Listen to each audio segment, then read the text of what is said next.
Dapat gaji dari bos pelit, karyawan heran bonus diganti permen padahal jumlahnya sebanyak ini. Karyawan curhat soal gaji kecil yang didapatkan dari bos pelit. Curhatan karyawan ini viral lantaran si bos memberikan bonus dengan menggantikannya menggunakan permen.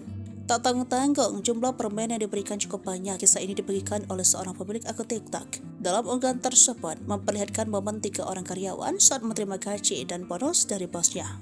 Saat itu ketika karyawan tersebut diberi gaji berupa uang tunai di dalam amplop. Namun betapa kekecewaan para karyawan itu lantaran gaji dan bonusnya sebagian diganti dengan permen karena tak ada uang kecil. Kan gue dapat bonus kan dari bos gue? 210 ribu. Ini 200 terus 10 ribunya permen, ujar sang perekam. Lucu banget, sambungnya.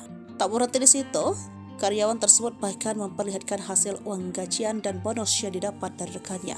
Ternyata rekan karyawan itu juga mengalami hal yang sama. Gua ini 500 terus 20 ribunya permen aman, ujar sang perekam. Sedangkan rekan satunya mendapat permen lebih banyak dari kedua rekan karyawannya. Ini bonusnya 1.680.000. 1.600.000-nya sisanya permen jok 80.000, ujarnya. Maka untuk permen min, sahut sang rekannya. Meski demikian, sang karyawan kecewa merasa konyol dengan peristiwa yang ia alami. Mau marah cuma kok ngakak, tulis keterangan unggahan itu.